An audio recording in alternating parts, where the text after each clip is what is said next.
Hello, and welcome back to the Sad Fan, where we talk about the good, the bad, and everything that made you sad. And we have so much to get to in the realm of the NFL, baseball. Could we be about to see a Subway Series? And of course, college football. We've got to start in the obvious place. Alabama, South Carolina State. No, I'm just kidding.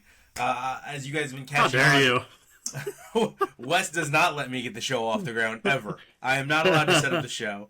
So, before I even mess with Wes this morning, let's just get right to the Oregon-Ohio State game. Wes, I'm sure you watched this from commentary to probably watch the post-game show, didn't you? Is that one of those games where you need to watch the post-game show, Wes? I actually did not watch the post-game show.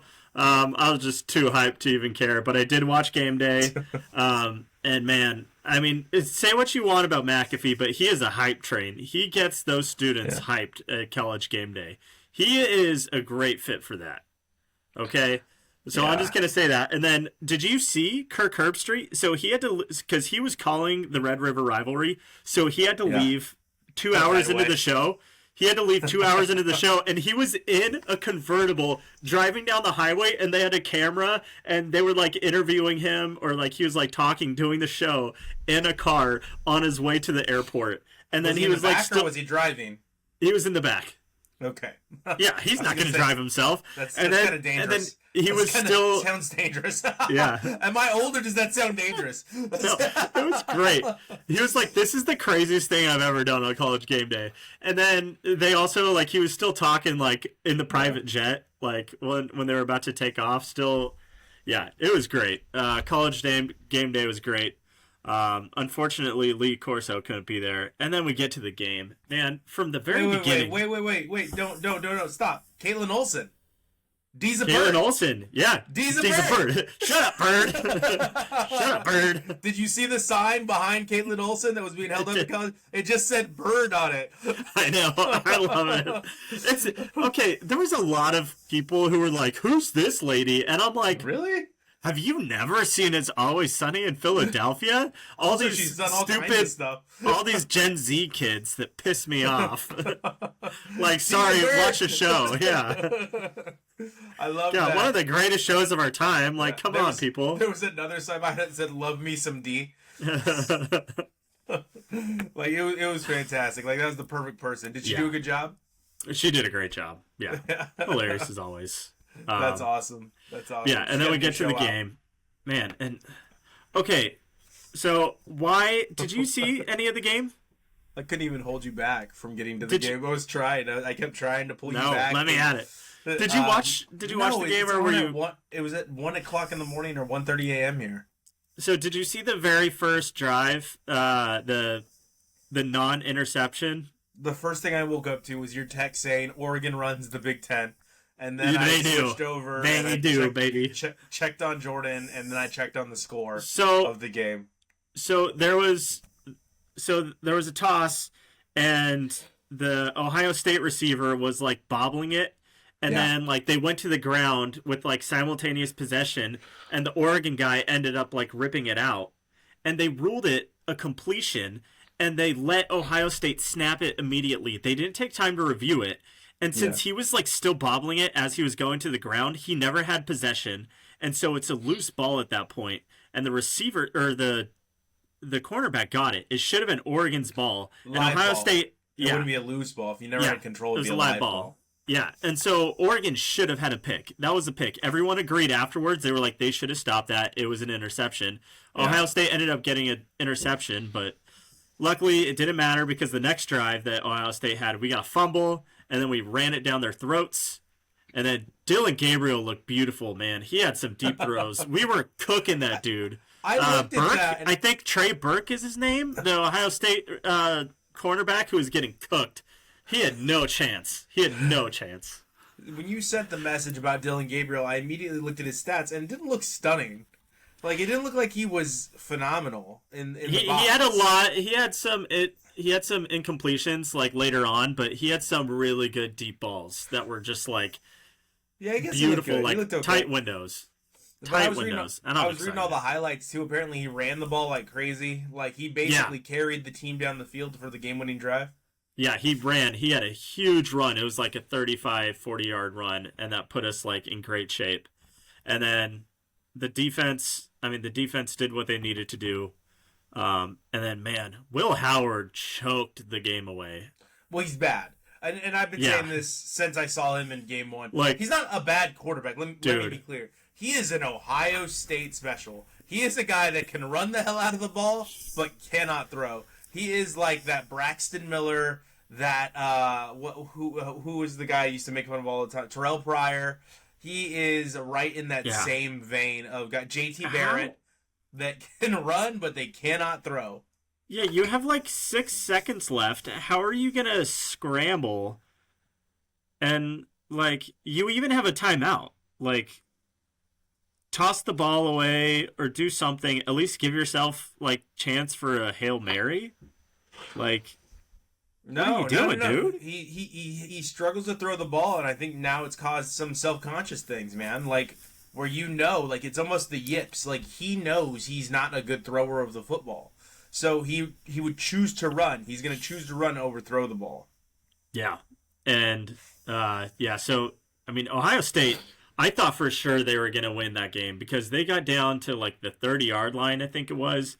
They would have had, or I think it was like 25. They would have had a pretty easy field goal, and then they got that OPI.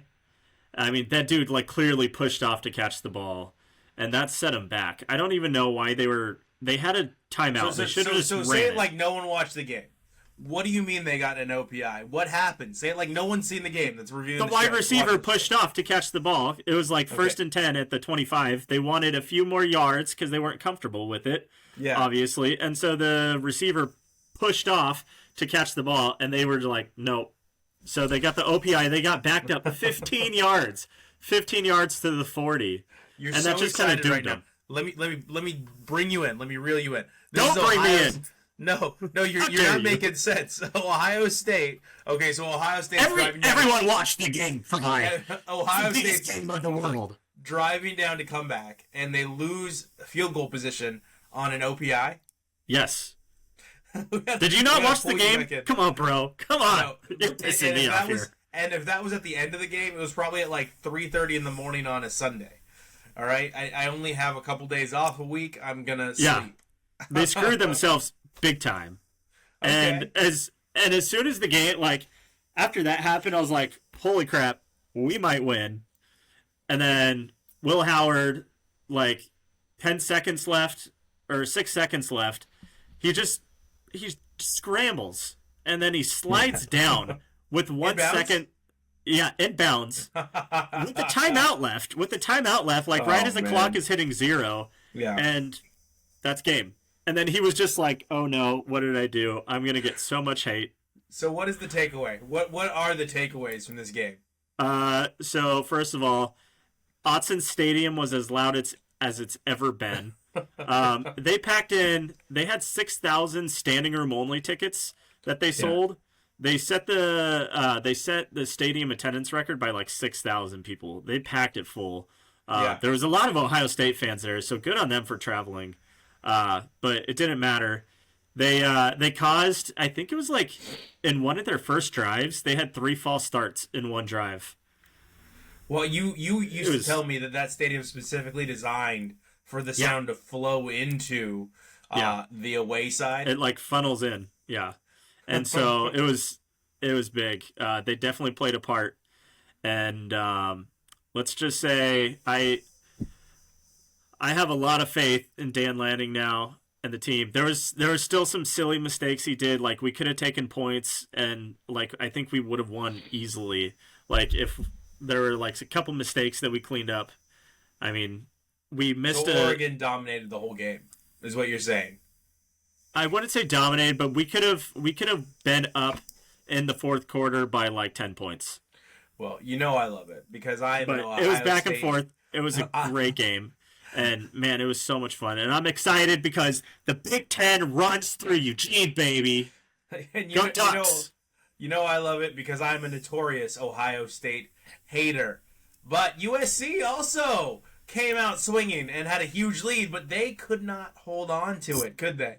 Penn State somehow makes a comeback in that game. Yeah. I thought USC was going to clean their clock. And So did I. Were they 14-0 to start that game? I think so. I think it was like 20-3 or 7 at some point, and then it just.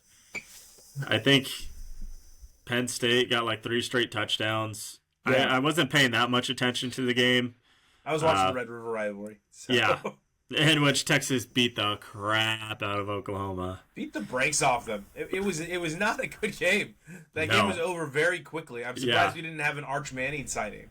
Down there. Yeah, so Texas stays at number 1. Oregon is a close number 2. We're getting some first place votes, but yeah, I feel really good about this season. Yeah, and Washington got the asses kicked by Iowa. Wow, I did not see that coming. Especially after they beat Michigan. I was like, all right, UW's got some fight, but I guess not. No, they needed some recruits. We're the only Pac-12 team that's putting up a fight in this Big Ten. Dvornik took all of his players to Alabama, it seems. And for what? Because they can't seem to win a game down there. They barely beat South Carolina coming off South Carolina is garbage. They barely beat them. Yeah, and you think they'd want to make a statement after laying that egg last week against Vandy. And no, they did not make a statement. I thought it was going to be a bloodbath. I thought, Alabama's going to be pissed. They're going to come out. They're going to beat the crap out of South Carolina. And they just kind of were like dawdling around. Yeah, it's the same thing with USC. It's the same thing with USC. You keep expecting them to show up, and they just don't. Is USC even a powerhouse anymore? No. Everyone thinks this is the year. This is the year, and it all never happens. They have one really good game where they beat somebody really good, and then they just kind of fall flat. And on the Bama topic, this is not your daddy's Alabama. This is a different Alabama team. I don't know if paying a head coach tons of money and buying them houses is the way to go. You know? Yeah. I don't know that it works because Lincoln Riley looks like a failure. James Franklin is a recruiting machine. Like I don't know that he can coach. I've never seen anything to give me evidence of that. He can go. He'll get you 10 wins, 9 wins. He'll get you there. But I've never seen him do anything more than that. He just makes it to the playoffs and lose. Wes, you and I were talking in the production meeting. I said that team has the looks of a team that's really, really good, makes it to the playoffs, and then loses in the first round. Yeah, I would not be surprised to see that at all. Yeah, it is wild right now what's going on in Penn State. They're really good. They look really good. And then I look at them, and then I watch them play at the beginning of games. I'm like, yeah, that team looks like they're going to lose in the first round. Yeah, and so I think it's kind of funny right now because Texas is on top of the SEC, Oregon is on top of the Big Ten, and BYU is on top of the Big 12. All three of them are newcomers to their conference. Does Colorado play BYU this year? Out of curiosity, I'd like to look that up to see if Colorado plays BYU, because that might be a fun game based on where these teams are at, the popularity of Colorado. They won't, but if Colorado somehow makes it to the conference championship game, they will. They would play there. Yeah, Colorado actually looks a little better this year. They had a really close game against Kansas State. I thought they were going to win, but we'll see what Colorado can do this year. I mean, I'm already seeing what Texas can do. Shador had a really bad pick at the end of that game, though. Shador had a really bad pick. I know who Shador is. I do not want Shador. I do not want Shador in the NFL.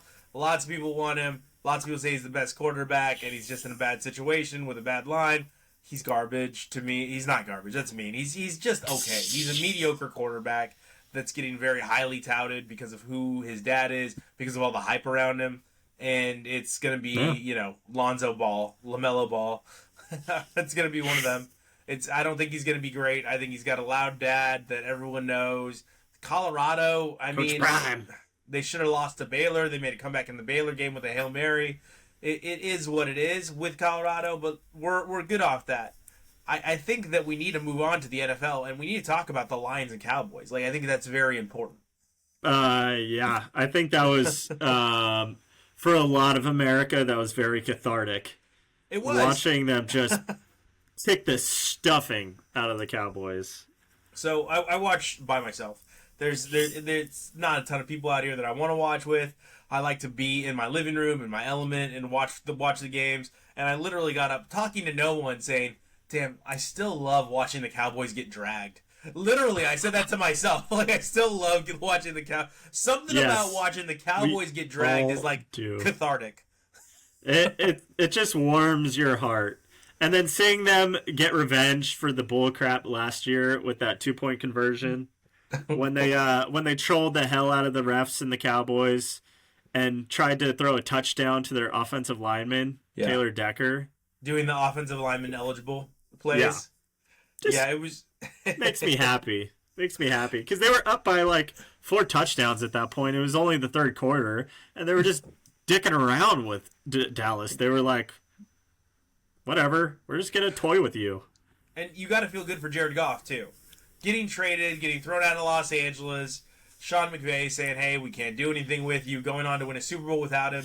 This is his second year in a row in Detroit where he has just been dominant for the Lions. It revitalized his career. I thought he was washed up. I didn't think he was going to go anywhere.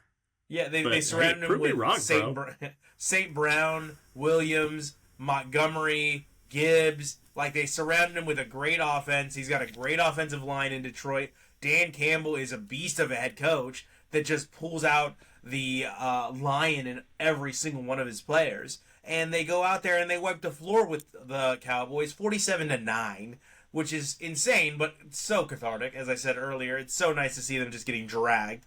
Is Mike McCarthy on the hot seat at this point, Wes? I don't know, because I feel like him and Jerry Jones are just like too buddy-buddy. Like they have sleepovers and stuff? Yeah, they probably do. House. They probably do have slumber parties, actually, now that you mention it. I mean, it depends. I think if they miss the playoffs, yes. I think if he makes the playoffs, he'll get another year. But I really hope this is the Lions' year. I'm pulling for them. I mean, like, the NFC is kind of a jumbled mess. It really is. I mean, the Vikings are on top at 5-0, but they play the Lions next week. Seattle's poop. I think, Wes, I hope we don't have a hangover, a big game hangover. I hope we don't see the Lions kind of deflate after this game. And they go into Minnesota, and I think they have a chance to really roll Minnesota, too. I really do. I think Minnesota might be a paper tiger. Really? Maybe. Great defense, but I can't bring myself to trust Sam Darnold. I just can't do it. I don't know what it is about Sam Darnold, but I cannot. I think Justin Jefferson he's going to have a. You think he's going to have a reversion to the norm? Yeah, I think he's going to regress. Okay. I mean, I wouldn't be surprised. But the Vikings also just have a really solid team all around. He's got a lot of support. Well, they're good. They're good. Their running back situation's okay. They've got Jordan Addison is good. Justin Jefferson's the best wide receiver in football. Tight end is good when healthy. So, yeah, they've got a good offense, but they've got an all-world defense. Like, that defense is phenomenal. And that defense is dragging whoever they play against, and the defense is a big reason why they're winning. Green, purple machine. But a great defense can't save everything, Wes. A great defense cannot save everything. Like, it cannot save the Browns from making terrible decisions on their quarterback and tying $250 million guaranteed up. Do the Browns have a good defense? That can't. Yeah, the Browns have a great defense, but they cannot make up for how bad Deshaun Watson is. I mean, well, yeah, I think we've hammered how dumb Deshaun Watson and the Browns are, and I hope the Browns do nothing in the rest of their existence for pulling the trigger on Deshaun Watson. So and they're really not doing anything, right? They're really not doing anything. And Baker Mayfield is out and thriving. They're worse than they were last year. Baker Mayfield is out here balling, and the Buccaneers put up 51 points on the Saints. 4 touchdowns. 4 touchdowns for Mayfield. I mean, he did throw 3 interceptions, so let's not sweep that under the rug. But he might be the last gunslinger we have in the NFL. You know what I'm saying? Like, maybe Josh Allen. Maybe Josh Allen, but yeah, those 2 guys are out here for gunslingers. Yeah. They're just throwing it. Running around in the backfield with like chickens with their heads cut off until they find a receiver, planting, and then just letting it rip. Right? Yeah. It's fun football. It's fun football. That's what people like to see. I think people rally around it too, Wes. I think the fans love it. I think receivers love it. The offense loves it when the quarterbacks are running down there, getting some, taking a block on. I think the whole team can rally behind that and really love to see their quarterback doing that, and they want to play for a dude like that. Yeah. They don't want to play for a rapist like Deshaun Watson, though. I agree with that. Now, as I said before, I agree with that. We did have the two best offenses face off, and I was expecting some fireworks, and we didn't really get fireworks, but we got a decent game. Do you know who the two best offenses going into last week were, Wes? Commanders and Ravens, right? They were the two best offenses, Commanders and Ravens. One of which has a which is weird. It sounds so weird saying Commanders have a really good offense, but Jaden Daniels he's a killer, man. Yeah, let him get a receiver. Let him get a Joe Burrow wide receiver like a Jamar Chase. Oh, right? My God. Right now, he's got Scary Terry, and Scary Terry's good, but I think Scary Terry's more of a number 2. Yeah. He's good. He's really good. I'm not trying to down him. And Brian Robinson is a really good running back. But as it pertains to the Redskins, it really has been Jaden Daniels carrying that squad. Jaden Daniels has come in and made a serious impact right away. For sure. Yeah. I mean, Terry McLaurin, he's a good receiver. They also have Zach Ertz.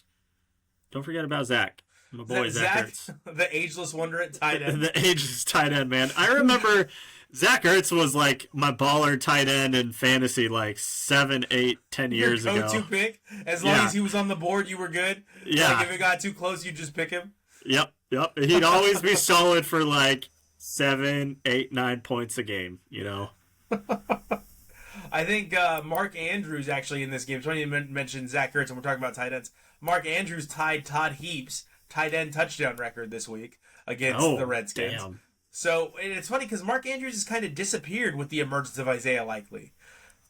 Yeah, which is sad because I also remember a long time ago, Mark Andrews was also my boy on one of my fantasy teams. I mean, Wes, you really want to talk about you. You love you some you. But let's talk about Lamar Jackson. Lamar Jackson is a 2-time MVP. He's got Derrick Henry in the backfield now. They're 4-2. Do the Ravens have a chance to make it to the Super Bowl finally in the AFC? I mean, I will never count out John Harbaugh. Yeah. But I don't know, man. Chiefs are undefeated still, so that's something to consider. They are. Buffalo's got to get back on track. We saw a little bit tonight against Aaron Rodgers, who appears to be washed. Aaron Rodgers is looking bad. No one else can blame Aaron. Aaron You Rodgers got the sucks. head coach fired.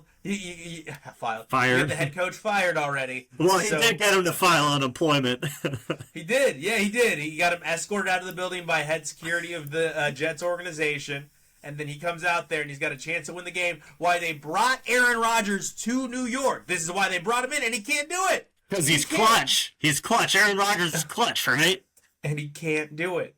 He simply can't win. He throws the final pass woefully short, and it gets picked off.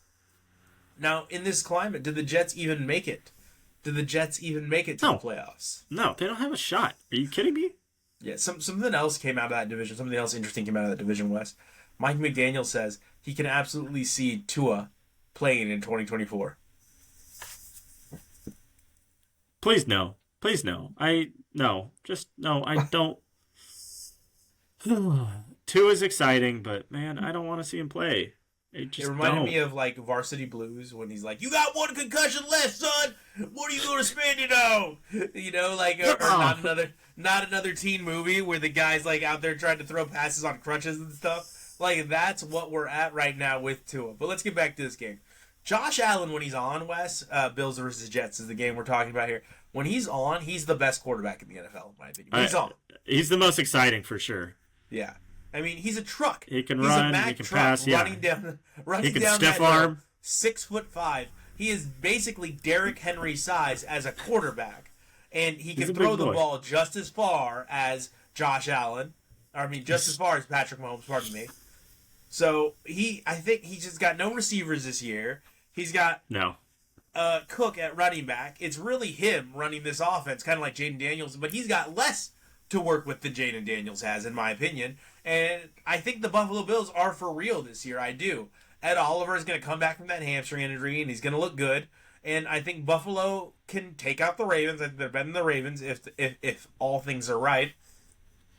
So I'm hoping to see this, Wes, and I think this will make you happy. Buffalo-Baltimore in the AFC Championship. I wouldn't be surprised to see that, but I would I also... I also expect to see the Chiefs weasel their way in there somehow. As they always do. Maybe the referees will help them. But, Wes, I mean, after last week, with me saying that, you're not disappointed that there's no chance of you seeing the Chiefs and the Jets in the Super Bowl? Why would I want that? You don't remember hearing that you remember saying that last week when you said the two teams in the same conference could make it to the Super Bowl? So no, I do think maybe no hand gestures like that on live TV. But don't tell me what to do. I'm doing a lot. I do think that I believe that Buffalo and Baltimore have the schedule and the teams to be the last two teams standing, depending on what happens in the playoffs. I'd love to see how that shakes out. I hope the Chiefs don't get the number one seed. They do still have a tough schedule. I think they might also be a paper tiger, West. You want to know who's coming after him, though? Bo Nix and Justin Herbert, two Oregon gunslingers in their division. They're not. They're going to take them down. They're going to take the Chiefs down. You know what? I do hope, though, for Harbaugh's health. He left the field yesterday and went to the Blue Medical tent. They said it was illness. Yeah, they said it was illness, but we will see what happens with that. Let's move to baseball really quick. We've got the Mets in the playoffs and the Yankees in the playoffs, and you said something. You said MLB wants a Subway Series, and I gave you a very good reason why they do not want the Subway Series, Wes. They want that LA market. No one else cares about the Subway Series except for New York. So all you're really going to get is Yankees fans that are scattered about the United States and New York.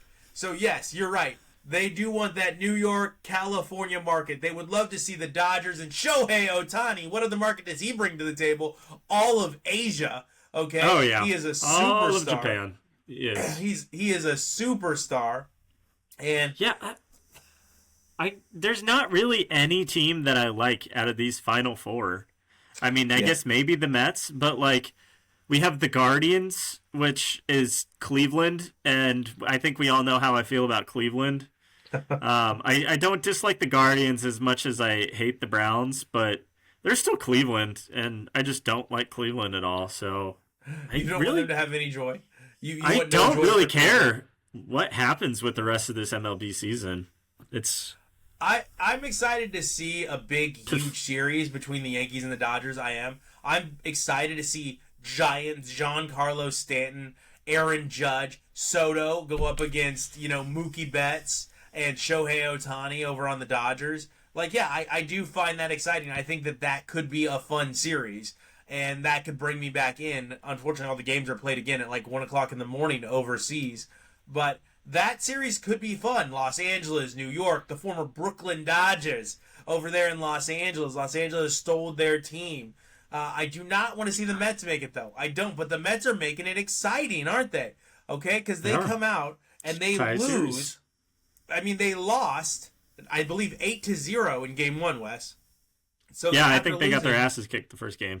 Yeah, after losing 8-0, they come out and win 7-3. Like, that's some resilience, and that's something to talk about.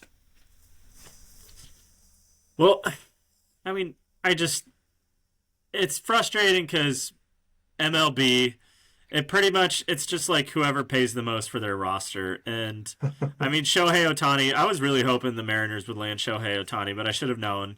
I mean, Dodgers paid like $500 billion for him, and it's all offloaded at the end. And it's hard for me to care, too much when my team's not in it. And at this point, it's just a battle of who can pay the most money. That's what college football is going to become, Wes. And Uncle Phil's, up there in age. So it's very funny. I don't know what you're talking about. We definitely don't pay for our players. So he's definitely working his way towards trying to get that national championship. Well, maybe I'm just mad that the Mariners don't have someone who's willing to shell out millions of dollars for players, okay? But the Ducks do. So let's...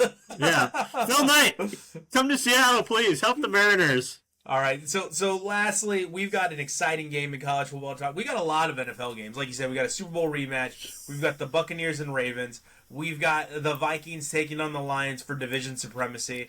But we've also got Texas, Georgia. So, Wes, who do you have in Texas, Georgia? I'm going to take Texas.